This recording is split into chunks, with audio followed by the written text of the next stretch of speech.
সেজদা দাও। শয়তান বলল, আল্লাহ আমি সেজদা দিব না। অহংকার করলো, সে নিজে নিজে উপরে উঠতে চাইলো। সে বলল, খলাকতানি মিন নার ওয়া খলাকতাহু মিন তিন।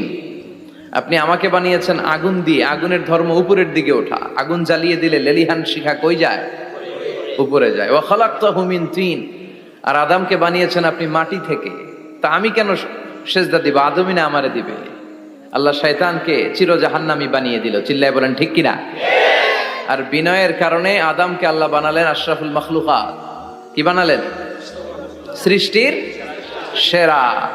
এজন্য নূরের ফেরেশতারাও সাইয়েদনা আদমকে সেজদা দিতে বাধ্য হয়েছে। চিল্লায় বলেন ঠিক কিনা?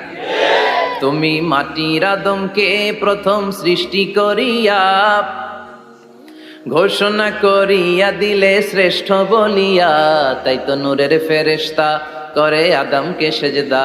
ঠিক কিনা?